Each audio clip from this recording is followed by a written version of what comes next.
Halo sahabat, assalamualaikum. Semoga sehat selalu dan senantiasa berbahagia. Tentunya, terima kasih sudah subscribe dan menyimak video-video LK21 Revive ya. Semoga Tuhan Yang Maha Esa selalu memberikan rezeki yang berkah dan berlimpah ruah untuk sahabat semua pastinya. Nah, sebelum kita lanjut ke alur ceritanya, paling penting nih buat teman-teman semua, kita sapa-sapa dulu nih para penonton setia LK21 Revive. Pertama, terima kasih nih buat para Bima Saputra, Lin Isma, Nilahi Afwan, BTA Tour Official, Farel, Rusdi Mirwan, Raja Salman, Jenit Wijaya, Alan Wolf, Febrian Saputra, dan buat teman-teman semua yang belum mimin sapa, nanti di next video ya. Oke, kali ini LK21 Revive akan membawakan sebuah alur cerita film berjudul RIM. Bagaimana keseruan filmnya? Gak perlu banyak basa-basi lagi. Ini dia alur ceritanya.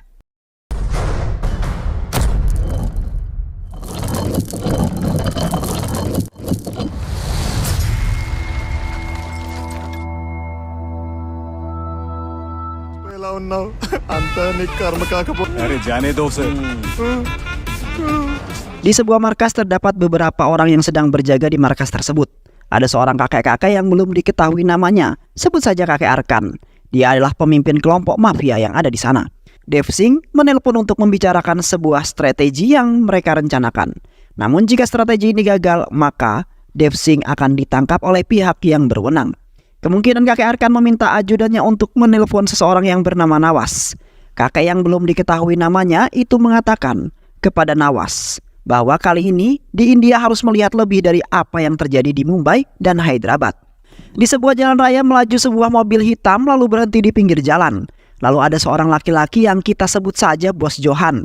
Bos itu kemudian memakai jas dan kacamata hitam kemudian keluar dari mobil itu yang nampaknya sedang menunggu seseorang. Kemudian datang seorang dengan berbadan besar yang kemudian menyeret bawahannya untuk dihadapkan kepada seorang bos.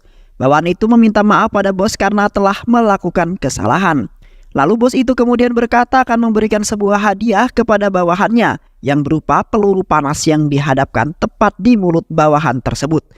Setelah membunuh bawahannya, bos tersebut melanjutkan perjalanan menuju ke Hyderabad. Di sebuah tempat yang sebut saja kantor kepolisian, seorang prajurit yang sedang melapor kepada komandan bahwa mereka telah mengetahui lokasi markas mafia itu. Di sisi lain, di markas mafia sedang terjadi diskusi dan mempersiapkan pasukannya. Lalu salah satu bawahan kakek Arkan melapor kepadanya bahwa markas mereka telah diketahui oleh pihak kepolisian. Komandan kepolisian mengatakan bahwa mereka harus menghentikan kelompok mafia itu. Lalu komandan kepolisian memerintahkan untuk mengirimkan Surya Prakas menuju ke markas mafia tersebut. Lalu tibalah mobil kepolisian itu di markas mafia. Lalu Surya Prakas memerintahkan pasukan kepolisian untuk menyebar guna mengelabui kelompok mafia tersebut. Pasukan Surya Prakas kemudian memasuki markas mafia itu dengan hati-hati. Satu persatu penjaga markas mafia mulai dilumpuhkan oleh kepolisian. Surya Prakas dan pasukan mulai memasuki bagian dalam markas mafia. Namun kehadiran Surya Prakas sudah disambut oleh ketua kelompok mafia dengan semua anggotanya. Perkelahian terjadi di sana antara Surya Prakas dan kelompok mafia. Namun di tengah perkelahian, Surya Prakas ditembak oleh ketua mafia. Ketua mafia kemudian berkata pada Surya Prakas bahwa dia bisa saja membunuh Surya Prakas dengan mudah. Tapi Surya Prakas menjawab perkataan ketua mafia itu dengan tegas bahwa Surya Prakas berjanji dia tidak akan membiarkan pasukan mafia itu tersisa dengan selamat. Perkelahian terjadi antara dua ketua mafia itu dan Surya Prakas. Surya Prakas yang sudah terluka berhasil mengalahkan dua ketua mafia itu. Namun ternyata ada sebuah bom yang terpasang di tubuh ketua mafia tersebut. Lalu Surya Prakas yang sudah terluka itu memerintahkan pasukannya untuk meninggalkannya di sana. Get out of the sight immediately. Bom pun meledak bersama dengan Surya Prakas. Di lain tempat, Bos Johan menemui seseorang pemimpin perusahaan, sebut saja namanya Pak Saman. Pak Saman memberikan sebuah berkas kepada Bos Johan. Pak Saman mengatakan pada Bos Johan bahwa orang-orang yang berada di berkas itu sedang merencanakan sesuatu yang sangat besar. Lalu Bos Johan menemui beberapa orang yang akan menjalankan tugas bersamanya. Bos Johan menunjukkan foto yang berada dalam berkas tadi yang tidak lain adalah seorang penjahat yang terkenal yang bernama Wasim. Dia adalah teroris yang berbahaya yang ingin Bos Johan tangkap. Lalu Bos Johan memanggil orang-orang yang bekerja pada Wasim. Bos Johan menanyakan pada mereka bahwa siapa saja yang tahu keberadaan dan rencana Wasim agar mengatakannya pada Bos Johan. Namun mereka mengatakan bahwa mereka sudah tidak bekerja pada Wasim. Mereka juga mengatakan pada Bos Johan bahwa Wasim telah merekrut anggota yang baru. Film berpindah di mana ada seorang pemuda bernama Ram. Dia adalah anak dari pemimpin pasukan kepolisian yang bernama Surya Prakash. Ram yang sedang mengendarai motornya menuju ke sebuah tempat perlombaan balap motor bersama teman-temannya.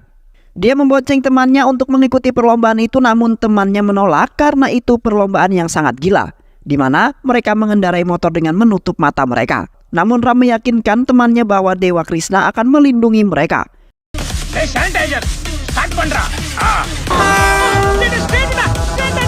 Di tengah perlombaan satu persatu lawannya terjatuh hingga tersisa hanya Ram dan satu lawannya. Hingga mendekati garis finish. Ram terbang dengan motornya dan akhirnya memenangkan perlombaan tersebut. Di tempat lain Bos Johan memanggil sekretarisnya dan meminta data keluarga Surya Prakash. Kemudian datanglah Ram menemui Bos Johan di sebuah mall. Lalu bos itu kemudian mengenalkan dirinya pada Ram yang ternyata nama bos itu adalah Jaya Prakash Bardawaj. Dia menyampaikan pesan ayah Ram bahwa ayahnya Ram menginginkan Ram bergabung di departemen yang dipimpin oleh Jaya Prakash. Namun Ram menolaknya. Ram mengatakan bahwa dia menganggur. Jika dia ingin uang, dia akan memintanya. Jika tidak, dia akan mengambilnya, dan jika tidak, dia akan mencurinya. Lalu Jaya Prakash berkata, kenapa Ram tidak menjaga nama kehormatan ayahnya? Ram menjawab bahwa ayahnya tidak ada dalam hidup Ram. Kenapa Ram harus menghormati ayahnya? Film kemudian berpindah di mana Ram sedang berada di sebuah toko miliknya. Ram melihat seorang wanita yang sangat cantik di depan tokonya.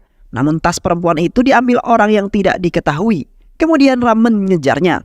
Ram terus mengejar pencuri itu hingga di tengah jalan raya. Hingga akhirnya Ram mendapati seorang pencuri itu di sebuah gang dan Ram meminta agar pencuri itu mengembalikan tas tersebut. Lalu pencuri itu memberikan tasnya pada Ram. Lalu Ram memberikan uang pada pencuri itu sebagai gantinya.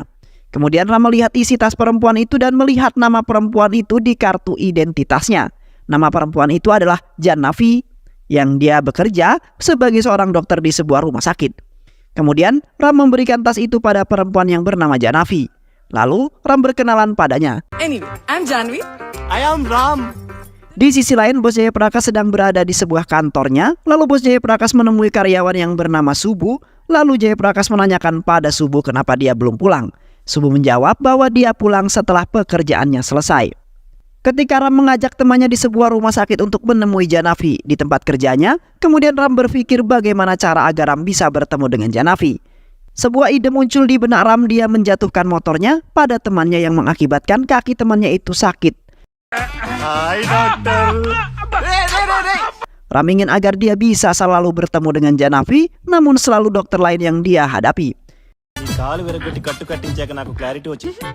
Shock treatment. Cigarette తాగుతావా? మందు తాగుతావా? Di tempat lain, di mana Bos Jaya Prakash menemui Ram dan menanyakan apakah Ram sudah memutuskan pilihannya.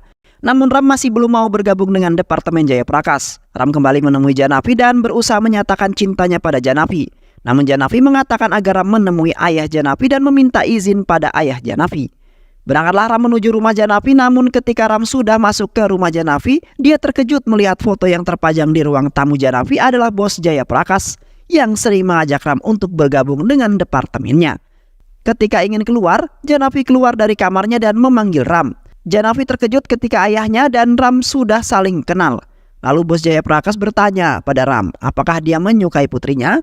Ram tersipu malu dan meminta izin ke kamar mandi. Setelah kembali dari kamar mandi, Ram ditanya kembali oleh Jaya Prakash, apakah dia menyukai putrinya? Lalu Ram menjawab iya. Jaya Prakash menginginkan putrinya menikah dengan orang yang bekerja di departemennya. Lalu Ram mengatakan bahwa dia siap bekerja di sana dan siap melaksanakan tugasnya. Ram ingin menggantikan ayahnya dan menjaga nama kehormatan ayahnya. Kemudian Putri Jayaprakash bertanya pada ayahnya kenapa ayahnya ingin agar Ram masuk ke departemennya. Ayahnya menjawab bahwa itu adalah keinginan ayahnya Ram. Keesokan harinya Jayaprakash mulai melatih Ram dengan pelatihan lari, kemudian dengan latihan bela diri, pengetahuan dan lain sebagainya. Lalu Jayaprakash memberikan Ram tugas untuk mengikuti seseorang. Ram terus berlatih lari, push up dan belajar pengetahuan.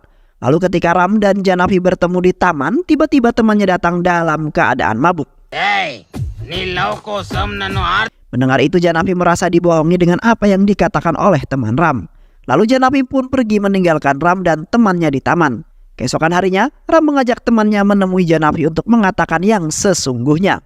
Lalu Ram berjanji pada Janavi bahwa dia hanya ingin Janavi bukan karena pekerjaan atau yang lainnya. Di sisi lain saat Ram sedang menjalani latihan, beberapa kelompok mafia Wasim sudah mengumpulkan anggota-anggota barunya dan mulai menyelundupkan senjata secara ilegal. Wasim mengumpulkan anggota yang telah dia pilih dari berbagai tempat agar berhati-hati dalam menjalankan sebuah tugas.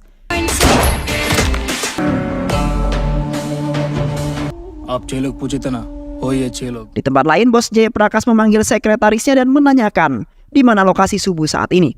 Di sisi lain, Subuh telah ditawan oleh Wasim dan pasukan di sana. Wasim meminta agar Subuh memberikan data departemen milik Bos Jayaprakash. Subuh diancam bahwa keluarganya akan dibunuh oleh Wasim, namun ketika Subuh telah memberikan data itu, justru Subuh ditembak oleh anak buah Wasim. Bos Jayaprakash mengingat perkataan yang diucapkan Subuh waktu itu. Lalu Jayaprakash meminta agar sekretarisnya mencari di mana Subuh dan keluarganya terakhir terlihat. Kemudian data telah ditemukan di mana salah satu anak buah Wasim yang bernama Aju yang telah melakukan ini terhadap Subuh. Lalu Bos Jayaprakash meminta lokasi di mana Aju berada. Bos Jayaprakash datang ke tempat Aju berada. Di sana sudah ada beberapa anak buah Bos Jayaprakash yang menawan Aju dan ibunya. Di sana Aju mengatakan bahwa Wasim telah menyiapkan 6 orang di Yakub. Lalu Jayaprakash menanyakan di mana lokasi Wasim, namun Aju tidak mau mengatakannya. Bos Jayaprakash menodongkan pistol di kepala ibu Aju agar Aju mengatakannya. Lalu ibu Aju melarang Aju untuk mengatakan lokasi di mana Wasim berada. Ibu Aju menarik pistol yang ada di tangan Jayaprakash lalu membunuh dirinya sendiri. Jayaprakash pun menembak Aju karena tidak mau mengatakan di mana lokasi Wasim. Jayaprakash meminta sekretarisnya agar mencari data, nomor dan detail milik Aju. Setelah Jayaprakash mendapatkan informasi yang cocok, dia berangkat bersama timnya menuju lokasi yang telah dicari. Setelah itu Jayaprakash menelpon Ram agar segera menemui Jayaprakash.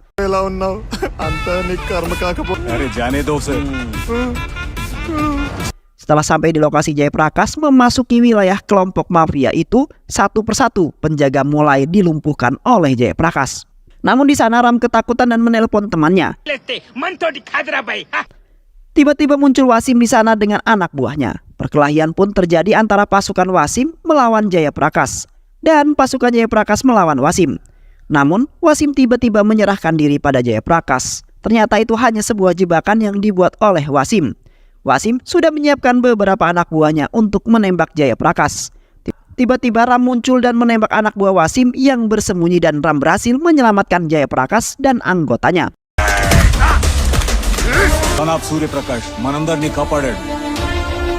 Keesokan harinya Ram menemui Jayaprakash. Ram menunjukkan bahwa Ram telah diterima di departemennya. Jayaprakash mengatakan bahwa hari saat Ram diterima sama dengan saat Jayaprakash meninggalkan pekerjaannya. Dia mengatakan pada Ram bahwa Jayaprakash memiliki penyakit kanker stadium 3. Sekarang Jayaprakash hanya memiliki 2 tanggung jawab, yaitu 1 pernikahan putrinya dan 2 membawa Ram ke departemennya. Di tempat lain, Nawas mendapat sebuah telepon dari Kanbir. Mengatakan pada Nawas, dia mengirimkan nomor yang dia dapat dari pesta. Nawas menjawab akan memeriksa nomor tersebut. Di kantor HID, Ram datang menemui pemimpin kantor HID. Dan Ram siap menerima sebuah tugas. Lalu datanglah Jayaprakash ke kantor itu dan melapor bahwa ini adalah tugas terakhirnya karena penyakitnya telah berada di status akhir. Kemudian Jayaprakash menemui Wasim di penjara. Di sana Jayaprakash menanyakan apa yang Wasim lakukan pada 6 orang yang telah dia pilih. Setelah itu, 6 orang yang telah dia pilih, Wasim mulai memasuki tempat di mana Wasim dan Jayaprakash berada. Tiba-tiba suara tembakan terdengar di sana. Ternyata anak buah Wasim datang dan hendak menyerang Jayaprakash. Di sana Ram berusaha menyelamatkan Jayaprakash, namun Jayaprakash menyuruh Ram untuk menyelamatkan Wasim agar Wasim dibawa ke rumah sakit. Di akhir hidupnya Jayaprakash, dia memerintahkan Ram untuk menghentikan rencana anak buah Wasim. Jayaprakash mengatakan pada Ram bahwa dia melihat jiwa dirinya pada tubuh Ram. Dan Jayaprakash juga mengatakan bahwa Jayaprakash akan selalu ada di dalam tubuh Ram. Jayaprakash meminta Ram agar bisa menjalankan tugas cepat seperti ayahnya. Akhirnya Jayaprakash menghembuskan nafas yang terakhir. Di pemakaman Jayaprakash, pemimpin HID datang dan mengatakan permintaan maaf pada anak Jayaprakash. Di sana anak Jayaprakash menangis dan mengatakan maaf pada ayahnya. Tapi dia juga bangga pada ayahnya karena telah membela negaranya. I'm proud of you. Film berganti di mana Ibu Ram memberikan peninggalan ayahnya pada Ram saat dia mulai tugas pertama. Peninggalan itu berupa video ayah Ram saat bertugas. Di video itu ayah Ram meminta maaf apabila suatu saat nanti terjadi apa-apa pada ayahnya. Ayahnya juga berpesan agar dia bisa menjaga ibunya. Lalu Ram datang ke kantor HID dan menemui pemimpin itu. Lalu bertanya kenapa dia melakukan ini pada Jayaprakash. Lalu pemimpin HID itu mengatakan bahwa dia adalah salah satu dari jutaan umat Islam yang menganggap cinta tanah air dan mentaati aturan Islam adalah hal yang sama. Namun ada beberapa orang yang mengkhianatinya. Lalu pemimpin itu juga mengatakan dia akan membalasnya pada negeri ini dengan kematianku. Lalu pemimpin itu membunuh dirinya sendiri dengan menembak kepalanya. Pada saat Ram akan pulang, datang sekelompok orang yang menanyakan keberadaan bosnya. Lalu kelompok itu menyerang Ram dan perkelahian pun terjadi. Salah satu temannya Ram tertusuk dan tergorok lehernya oleh kelompok tersebut. Kemudian Ram membawanya pergi, temannya yang terluka itu. Tapi kelompok itu masih mengejar Ram dan temannya.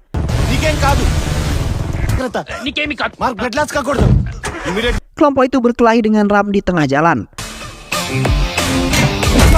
Ram meminta agar dia mengatakan siapa yang memerintahkan mereka, namun mereka tidak mau mengatakannya. Film berganti di mana Ram menemui Fahri, di mana Fahri telah mengawasi tempat persembunyian pemimpin yang mengirimkan kelompok yang menyerang Ram. Fahri mengatakan di sana penuh penjagaan. Lalu Ram mengajak Fahri untuk pergi ke sana. Di sana Ram berjumpa dengan orang tua, sebut saja namanya Syawas. Setelah itu Fahri diminta Ram untuk mengikuti jejak kakek Syawas di tempat tersebut. Lalu setelah kakek Syawas masuk ke sebuah kamar mandi, Fahri sudah siap di dalamnya dengan membawa bius. Lalu kakek Syawas dibius oleh Fahri dan dibawa ke sebuah ruangan untuk diinterogasi bersama Ram. Setelah kakek Syawas sadar, dia bertanya pada Ram apa yang Ram inginkan. Ram menjawab apa yang kakek Syawas ketahui tentang rencana Wasim. Lalu Ram menampar kakek Syawas karena tidak menjawab pertanyaannya. Kakek Syawas menjawab bahwa dia hanya mengikuti instruksi partai. Kakek Syawas hanya meneruskan hadiah dan pesan dari mereka. Lalu Ram berkata apa hubungan Wasim dengan partai. Kakek Syawas menjawab, Wasim adalah seorang teroris. Kakek itu mengatakan bahwa banyak orang mengira teroris untuk agama dan mendapat kendali atas negara. Kakek Syawas mengatakan kemudian memukulnya. Memarahi atau bahkan membunuhnya tidak akan mengubah jawabannya. Kemudian Ram menulis sebuah angka yang menuju ke sebuah teka-teki. Ram terus mencari tahu tentang nomor itu hingga akhirnya Ram menemukan titik terang di mana itu adalah nomor PNR, yaitu nomor keberangkatan kereta dari Hyderabad menuju Tirupati. Lalu Ram menyuruh Farul untuk mencari rincian penumpang kereta itu. Lalu Farul mengatakan bahwa tiket itu palsu. Kemudian Ram terus mencari tahu tentang nomor tersebut. Akhirnya menemukan arti dari angka itu adalah nama sekolah yang bernama Kendriya Vidya Bhavan 2. Kemudian Ram menemui Javani untuk meminta kemunduran jadwal pernikahan mereka. Lalu Javani mengatakan pada Ram untuk meminta izin dan restu pada ibunya. Kemudian Ram menemui ibunya untuk meminta restu dari ibunya, dan ibunya memberikan gelang Krishna pada Ram. Tibalah Ram di Tirupati. Lalu Ram menghubungi pemilik sekolah yang berada di Tirupati. Ram mengatakan bahwa akan ada teror di sekolah itu. Tiba-tiba Ram tidak sadarkan diri. Film berganti di mana Ram sudah diikat dan bercucuran darah di kepalanya. Setelah sadar, Ram terkejut melihat seseorang yang sudah berdiri di depan Ram dengan seluruh pasukannya. Seseorang itu adalah Nawas. Nawas bertanya pada Ram siapa yang mengatakan dua kafi memiliki arti Kendriya Vidyalaya. Lalu Baruti bertanya pada Ram mengapa Ram melakukan ini. Lalu Ram melawan Tuan Van Kateswara yang telah memberitahu.